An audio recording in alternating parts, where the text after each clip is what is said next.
Okay, today we're talking about rational expressions, which means fractions, right? So domain are all possible x values. So we are talking about the x values in a graph, all the possible ones. So kind of an interval of x values.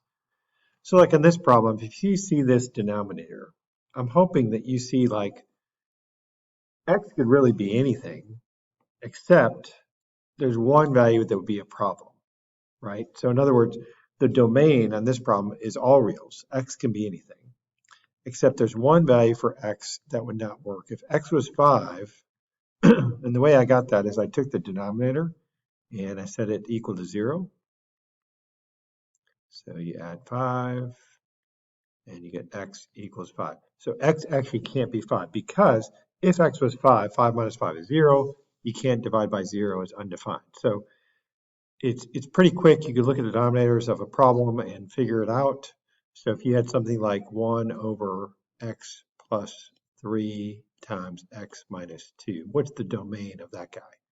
So the domain would be all reals, except x cannot be actually two different values here, -3, and x can't be 2 for this particular function or expression. Let's see. So let's look at this one. So this next one, look at the denominator. What would happen if x, is there any value for x that would make the denominator equal to 0? Well, there's no way to make the denominator equal to 0 there, so the domain is all reals. Lots of functions have a domain of all reals. There's no restrictions. Now, square roots also have some restrictions. So denominators we talked about affects the domain, but also square roots because, remember, we've talked about this already this year. What's the square root of -4? Well, it's not a real number. It's actually 2i, but it's not real, right? We can't actually do that one. So think about a value that you could plug in there for x that would make that denominator negative, that make that square root negative, which would make it imaginary, right? So I'm thinking if you plugged in -3, that's not going to work out well. -4, -5, -6. There's a whole bunch of values that don't work. So what we do with this particular setting is we basically take whatever's inside of there, that's called the radicand, and we set it greater than or equal to 0, because I'm actually fine with that radicand being bigger than 0, being positive. I'm also fine with it being 0 because square root of 0 is 0. I just can't have that negative. So it has to be bigger than or equal to 0. So if I subtract 2, I get x is greater than or equal to -2. Which kind of makes sense, right? If you plug in -2, that works. That's 0. Plug in 3 plus 2. I mean, actually -1 is square root of 1, which is 1. So all those values work. So that's the domain of that particular function. Cube roots don't really have any restrictions. And the reason is I could, like square root, again, square root of a negative causes problems. That's going to be imaginary every time. We don't know about those, but we know square root of negatives do that. But cube root of a negative, for example, can you take the cube root of -8? Well, yes, the answer is -2. -2 times -2 times -2 is a -8. So I have the same number, -2 to the third power is 8. So because of that, you can take the cube root. So this is all reals. Cube roots have no restrictions. Square roots, maybe I should say it this way. Even roots have restrictions. You'd have to use this method. You'd have to set it greater than or equal to 0 and solve it. Odd roots have no restrictions. The domain is going to be all reals for all of the odd roots. Okay, so this one has a bunch going on here. So first, let's look at the denominator. So if you look at just the denominator, you would say the domain is all reals,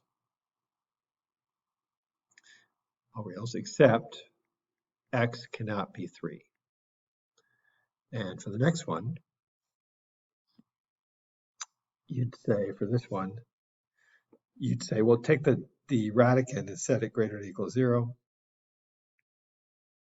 That's actually the domain of that one, and this is the domain of that one. So let's meld these two things together. So let's try this. So if you kind of graph this, let's see, 3 and 0. Up above, I'm going to graph x greater than or equal to 0, something like that. I'm going to graph all reals except at 3, it's like an open circle, and it goes everywhere. So we have to think about, we talked about and or. So in this statement, so the numerator, has to be basically the domain is all those green values there. The denominator are everything except for 3, all the blue graph numbers. So if this function's domain, I have to consider both the green and the blue. So I think this is an and situation here, not an or situation. We need both to be true in order to be part of the domain. Otherwise, it's restricted for part of the problem. So everything here seems to be overlapped. Everything here there's just a little discontinuity point right there. So I think your answer would be something like closed circle at 0, open circle at 3, and it goes right. So this is really, I guess if you're going to write this, this would be technically 2 different intervals. And here's what I mean by that. So if I'm going to write my answer, first I'm going to take the interval from 0 to 3, so 0 to 3. And then I'm going to take the interval from 3 to infinity. And we're doing the intersection or union of the 2, I guess, union of the 2. Or you could say 0 less or equal to x less than 3, or x greater than 3, that would be acceptable as well. So either one of those answers, if you wrote them out, would work there. From a graph, maybe it's easier, I'm not sure. But if you think about like this point, it looks to be at 0, comma, -2, and the graph seems to go up and to the right forever. It seems to have a pattern of going up and to the right for all time. So for this graph, the domain is going to be not all reals, because think about this whole area over here, right? There's no points over there. There's no graph over there. It's just kind of empty. So x really can't be negative, because that's all those values are where x is negative.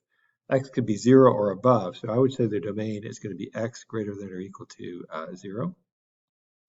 Or you could say 0 bracket, comma, infinity.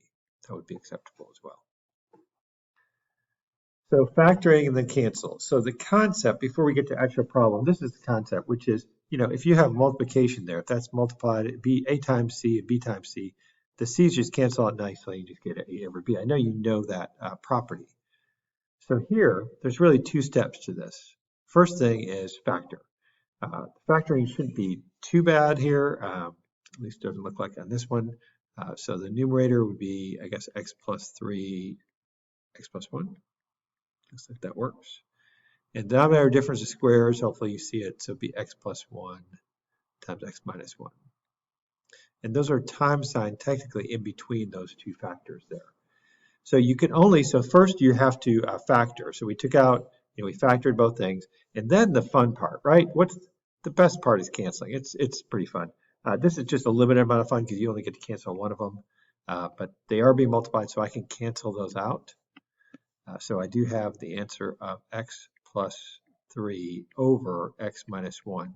If you wanted to mention the domain in your answer, in this case, the answer would be all reals, but x can't be 1 or -1, right? Because each one of these, that the denominator would be 0 in that case. Even though that cancels out, the denominator still can't be -1 because the original problem is what you're really testing there. So you haven't canceled that yet.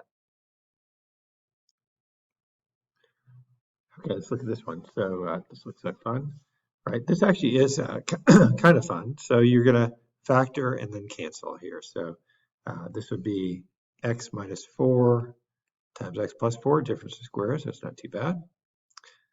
X and x, I guess looks like it'd be 4 and 1. The bigger number's negative, okay, so for that -3. So I think we got it.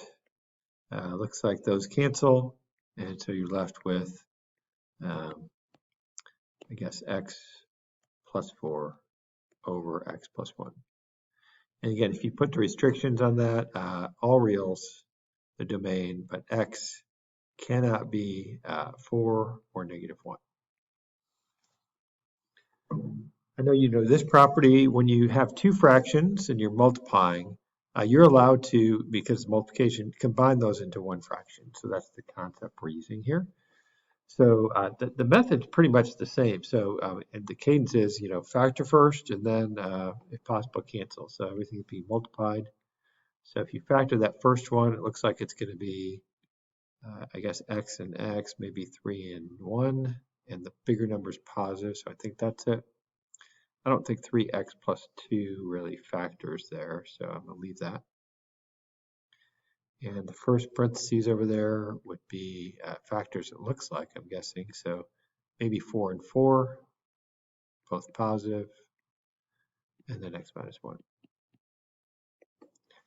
Everything cancel. Ooh, this is kind of disappointing. Only one thing cancels, right? So then I guess you would write your answer, I guess it'd be x plus 3 times 3x plus 2 over x plus 4. I guess squared, I could just write squared there. So x plus 4 quantity squared. If they ask about restrictions, x or the domain, x cannot be, so x can be all reals except for -4 and 1, right? Those are the two restrictions. Okay, so we're doing real well here. So let's get this one.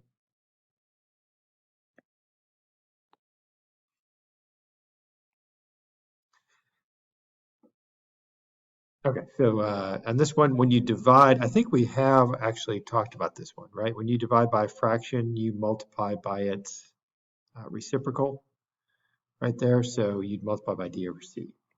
So when you first see this problem, one of the first things you might want to consider doing is actually just flipping the fraction. So here's what I mean. So let me take this one. So this key is that division there. So that's gonna that separate second fraction is gonna flip or reciprocal. So this one, it looks like a factor is that would be 2y plus 3 times 2y minus 3. It's kind of like difference of squares, just a little tougher, right? It's difference of squares. Denominator, ooh, looks tougher. It's not going to be easy, so maybe 2y and y. I don't know what's going to work here. You can guess and check this. Let's see, I'm trying to do some in my head. Maybe 6 and 3, I'm just guessing. So no, let's see, 6,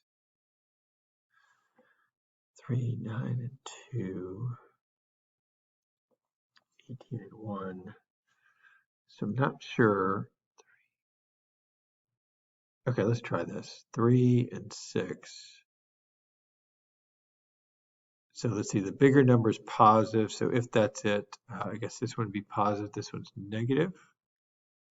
It'd be -3y plus 12y. That works. Okay, phew. Wow, it takes a while to do some factoring guess and check method.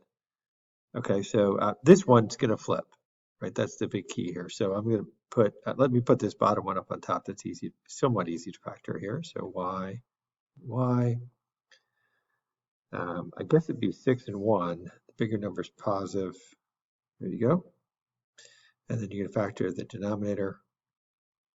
So that would be 2y and y. So it's either 3 and 1 or 1 and 3. I'm just going to try this one and see what happens when I plug that in there. So that would be 1 and 6, which does not add up to that one. So let's try this way. How about this? Just going to try different options there. So the bigger number is positive 1 is positive there. So I guess this would be plus and minus. Let's make sure 3y minus 2y is 1y. 3 times -1, that works. Okay, I've got it all factored. So now this is times. Again, because I did what? I flipped that fraction. It's very important. So in this one, what cancels? This is all being multiplied, so I can cancel here. Ooh, this is kind of fun. Y plus 6 cancels. 2y plus 3 cancels. Oh, this is like amazing.